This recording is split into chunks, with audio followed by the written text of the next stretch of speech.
Hello everybody and welcome to another video. Now, I'm feeling really quite ill today, but since I didn't do a video yesterday, I felt I had to do one today. Now, today we're going to be revisiting Vektor. Covered them maybe twice before, I think. Band that I actually find quite interesting. I like their style, I like the sound, and I like the way the albums are composed. Now, obviously, the albums are mostly concept albums, so they tell a story, so it's really hard to delve into the meaning of their songs. And this song, I imagine, is going to be very similar. We're going to be looking at a track called L.C.D, parentheses, Liquid Crystal Disease. The title itself almost gives me an idea of what the song might be about, but we shall see.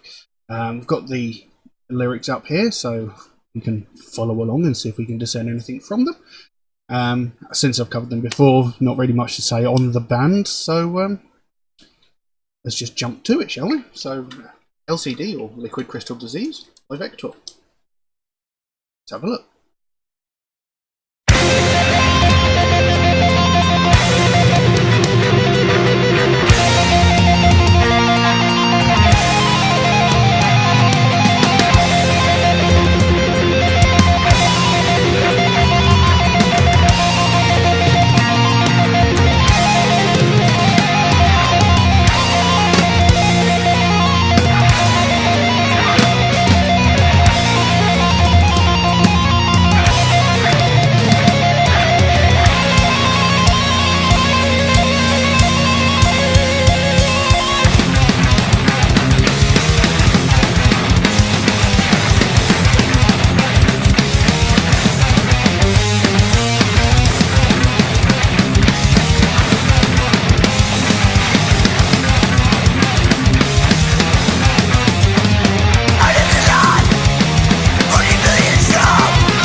Now, given that the name of the track was called L.C.D, or Liquid Crystal Disease, I had some sort of idea as to what the track should be about, and it seems I was right. From what I've read, the song is pretty much about the way.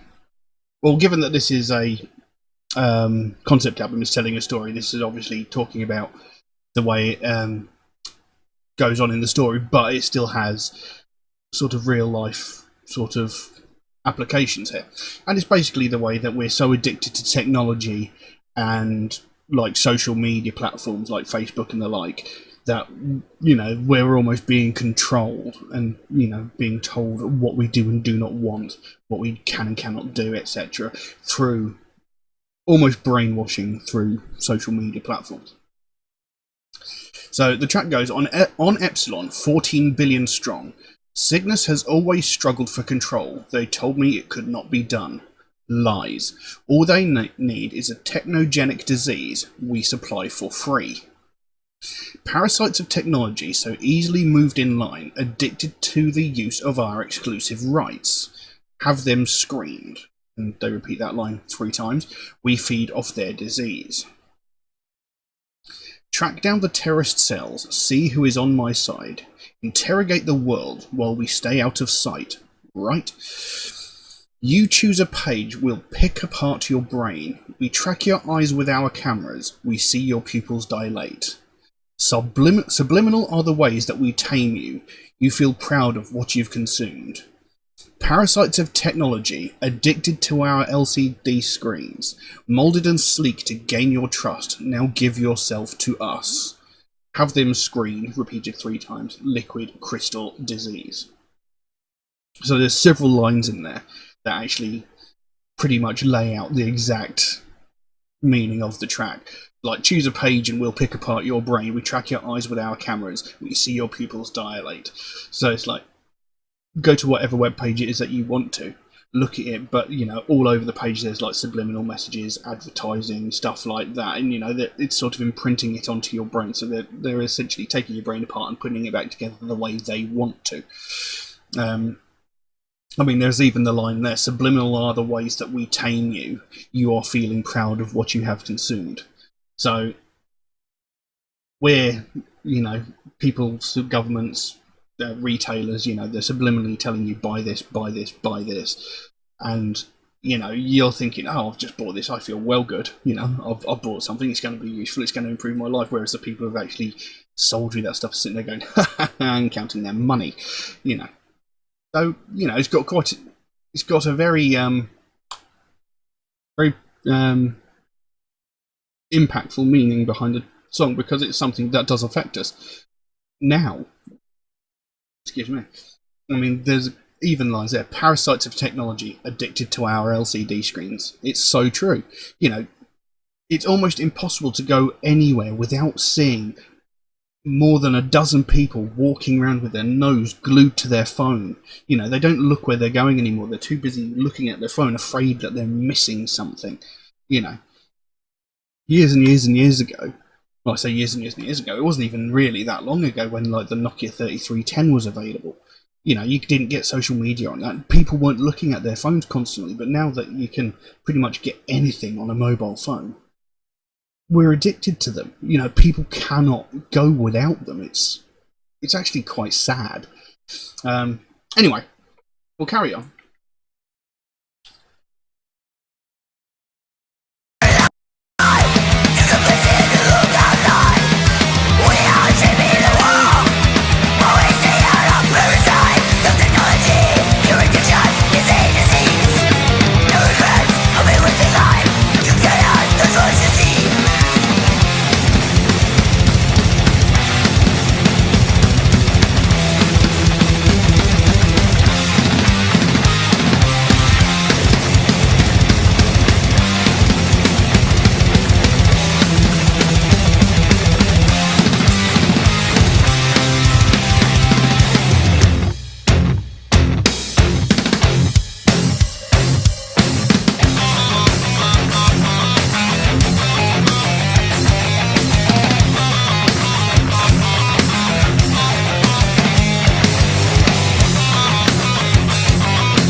Well, there we go. Liquid Crystal Disease by Vektor. Now that was quite a hefty track. That was over 7 minutes long. I think it's closer to 8 minutes. And I mean, there is a lot to take in there musically. You know, it gets in there immediately, very impactful, straight from the start, fast, hard-hitting music. Not long after I came back in, after I paused it before, they changed the tempo, they changed the style of the song, and then a little while later they went back into the really fast, hard, heavy stuff. Now, this track, for some reason, throughout the entire thing, it kept reminding me of a track by Death. And I can't think which one it was. It might have been Lack of Comprehension. Is it Lack of Comprehension? Or is it... I can't remember which one it was. But there was a specific Death song that was going through my mind, because this reminded me of it a lot. Both musically and vocally as well. Obviously, this guy's pitch is quite different from that of the singer from Death. Chuck Schuldiner. It was Chuck Schuldiner, wasn't it? Yeah. And, you know, obviously his vocal style is... There's a fair difference, but there's still some similarities. Anyway, as we came back into the track, it sort of went more back into the story side of the track. There was less talking about the way that technology affects people. This is more the effect that it has now had on the populace in the story. It carried on. Intangible cyber life, too complacent to look outside. We are shaping the world while we stay out of... ... Parasites of technology, your addiction is a disease. No regrets of a wasted life, you cannot touch what you see. Death seems the only way that you will even stray. Think upon what you've lost as we archive your thoughts. Now, those few sets of lines there say a hell of a lot. Like it says, intangible cyber life, too complacent to look outside. So you're more interested in your life online, your digital life, as it were, that you just don't care about the outside world anymore. You know, you're so involved in something that's not even real that you're just giving up on real life. And it says we are shaping the world. You know, the technology we're using, obviously it gets obsolete after a while, we throw it away, and essentially it poisons and destroys the earth, because things like the batteries and the silicon and stuff inside of these devices isn't biodegradable, and it can be quite toxic. And then it goes, parasites of technology, your addiction is a disease. No regrets of a wasted life, you cannot touch what you see. That's pretty explanatory all in itself. You're addicting. People are addicted to technology. They're addicted to their phones, their tablets, things like that. It's an addiction. There's even like phobias now, like nomophobia, which is fear of not having a mobile phone near you. It's sad that this sort of thing is happening. And there's a line there: death seems the only way that you will even stray. The only time you're going to rip yourself away from technology is ultimately when you die and you actually physically can't use it anymore. But you'll be sitting there fiddling with technology, playing with phones and video games and stuff up until the day you die, essentially. Anyway, the track carried on. I can use your remorse to steer my ship on its course. Open the oculus, fear Cygnus. You can have claim to grounds of enocules I have found. If you report to me, morbid mastery is yours. I turn the screens on Cygnus, the cameras reading their eyes. Affixed to every device, they can tell no lies. So it's essentially like a Big Brother thing going on here. They're using cameras in like laptops and phones to spy on the people using those devices. Freedom of choice within.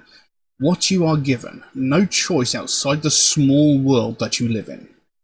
They have led you astray while I've been away. I can quiet the noise. I can give you a choice. See Cygnus now as it truly is. They claim to bring balance, but they cannot do this. Worlds with ideals that cannot be controlled by shadows in the sky who lie. Parasites of technology. The looking glass shows us the obscene. I see myself disconnected. I can wipe it clean. Have them screened, repeated 3 times, feed the disease. Have them screamed, repeated 3 times, liquid crystal disease.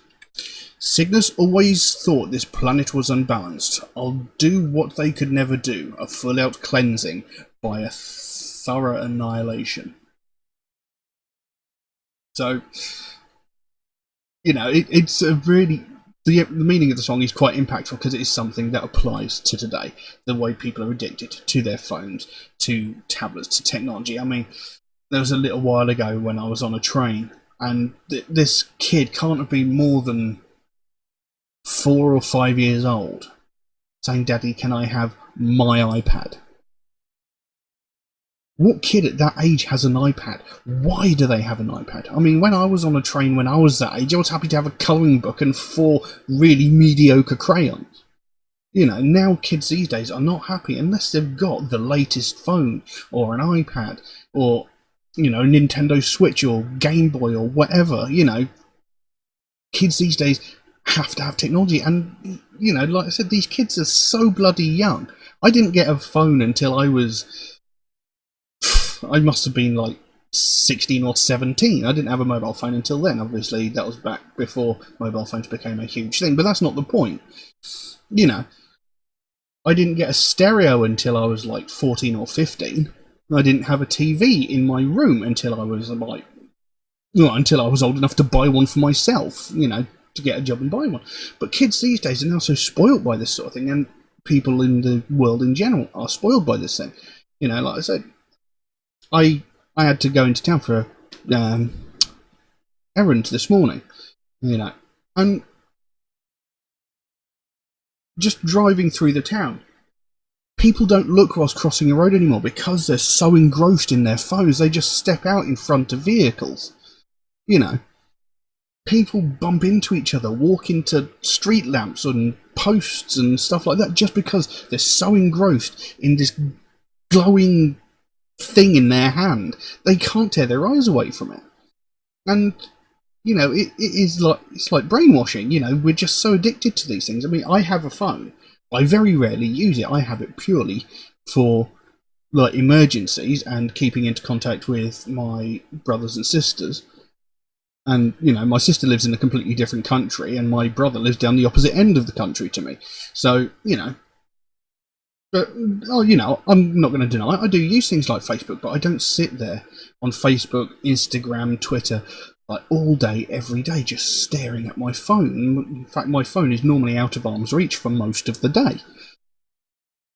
But then, I use my computer all day because, well, it's the only thing in my room that I can, like, watch films on or stuff like that. And I do play video games as well. So, everybody is addicted to technology in their own way, but it's when it comes to this portable stuff that people are actually getting themselves injured because they're so engrossed in their phones. It's this fear of missing out on something important. Rather than waiting until they get home and finding stuff out, they want to know it immediately, and it's everywhere, and it's really quite sad because no one actually looks at the world anymore. Even, people go to concerts. 9 out of 10 people are sitting there with their phones recording the concert rather than actually watching it. It's like, I'm recording it so I can watch it when I get home. Well, watch it now. You're going to find this video, this concert on DVD, or it's going to be uploaded to YouTube at some point by the people doing the concert. And the quality of your mobile phone video is going to be shite anyway. The sound's going to be terrible. So why don't you actually just watch the concert, be present in that moment, and enjoy it, rather than sitting there watching a concert through a bloody mobile phone when you're actually there? And like people going to restaurants, taking photographs of their food before they even eat it, but contorting themselves in all sorts of weird different shapes just to get the perfect photograph of their food. And by the time they've got the photograph, the food's bloody cold. Why not just go to a restaurant, enjoy your meal, then maybe send a message about it saying, I just had a wonderful meal XYZ at this place, but people are just, they want to take photographs of anything rather than actually being there and appreciating it for what it is at the time. Major massive rant. So, I love the meaning behind this song. It's very important and very relevant. And, yeah, it was a good track, and like I said, it did remind me of a track by Death as well. So, very enjoyable track. And like I said, I've enjoyed the other tracks I've reacted to by them before. I'm actually going to have to listen to the album all the way through from beginning to end to try and understand the full story. But yeah, good track, good track. I'm going to quit my rant on technology. But yes, I liked that. It was very, very good. But I will leave that as it is for now. If anybody would like to suggest a track for me to react to, then please do so by all means. You can drop a comment in the comments section below, or message me on my Facebook or my Instagram, or you can even message me through Patreon, where you could also help to support me, to help me create future videos, and probably even improve the quality of these videos, maybe find something better than this nasty green background that I've got. Do know, though, if you do make a suggestion, it might take me a while to get around to it, since I get suggested so many new songs every single day. My list grows faster than I can record them. But I do write down every suggestion I get, so it will get done eventually. It just might take me a while to get around to it. Also, something was pointed out to me yesterday. I'm not very good at replying to all the comments I get on my YouTube videos. Now, this isn't intentional. If you leave a comment and I don't reply, I'm not ignoring you. But I mean, I do get hundreds of comments on my videos every single day, so it's near impossible to reply to every single one of them every single day.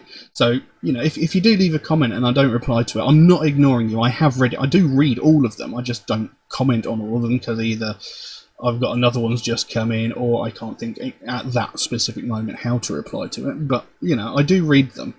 I do take note of them. And, even yesterday, I still get comments that are insulting to me or to other people in my comment section. So, and I've said it a dozen times, just stop it. Don't. Anybody who posts rude, insulting comments will be banned from my channel. Their comments will be deleted, and that's that. But yeah, if you leave a comment and I don't reply, I'm not ignoring you. I have read it, and I will try to reply to you. I do try to reply to as many as I can, but it's not an intentional thing for ignoring you. So just a little heads up there. And anyway, Metalhead Reacts is also a proud supporter of the Sophie Lancaster Foundation. They are a British-based charity whose main goal is to put an end to hate crimes, specifically those that are aimed at people of the alternative culture. Obviously, they want to put an end to all hate crimes, but the alternative culture is their main focus, since that is how the foundation came into being. It's something that is very close and dear to my heart, something I think is very, very important and needs more recognition. Because every single day, people of the alternative persuasion, people who listen to heavy metal and stuff like that, people who wear alternative fashion, are getting violently attacked just purely for that fact, the fact that they listen to alternative music and wear alternative fashion. And it's unbelievable that this is happening. It's getting ridiculous, because people are getting severely hurt. People are getting hospitalised just purely because they like a different type of music. And it's getting out of control. People getting brutally attacked for their taste in music. It makes no sense for them in any shape or form. How does beating someone up because of their taste in music accomplish anything? It doesn't. It doesn't accomplish anything. It doesn't change anything. That person isn't going to change their mind about their taste in music just because you've beaten them up. It doesn't. It makes no sense. It doesn't accomplish anything. There's no point to it. So why even bother? Just because you don't like it doesn't give you the right to attack someone for it. If you don't like the music, don't listen to it. We're not forcing you to. If you don't like what someone's wearing, look in a different direction. There is an infinite number of directions you can look in. You don't like what someone's wearing, don't look in. Simple. But none of it is an excuse to attack people. But this is still happening every single day, and it's getting out of control. And when it comes to a point where a young woman like Sophie Lancaster is violently attacked and violently beaten to the point where she dies from her injuries, her head was stamped on multiple times by a group of people. When it comes to that point, when someone loses their life just because they've got a different taste in music, things have gone out of control. People have gone beyond insanity at that point. No one should die just because they like a different kind of music. Everybody is entitled to be an individual. Everybody is entitled to like whatever they like. And no one else has any right to tell them otherwise. if we carry on the way we're going, it's going to happen again, and we cannot let that happen. We cannot let another person lose their life just because of their taste in music or clothing. It's unacceptable. It's unacceptable that it's happened once or twice before. It's unacceptable that it's happened at all. It's unacceptable that people are even getting attacked or bullied for that fact. So it needs to stop, and this is what the Sophie Lancaster Foundation is all about. They want to put an end to this. They want this to stop this from happening. They don't want to see another family go through what they went through when they had to watch their daughter die because a group of intolerant morons didn't like the music and clothing that she was wearing. So if you'd like to find out more about the Sophie Lancaster Foundation, there is a link to their website in the description below. You can go over there, find out what they're working on at the moment, find out what their main goal is, because they can explain it better than I can. You know, if you can help them out in any way, even something as simple as one of these wristbands, you know, that would be fantastic. You know, the smallest amount can make the biggest difference. And the sooner we can bring more attention to this, the sooner we have a chance of putting a stop to it and stamping out prejudice, hatred, and intolerance everywhere. But I'm going to leave that as it is for the time being. Thank you all very, very much for watching, and I will see you again soon. Bye-bye.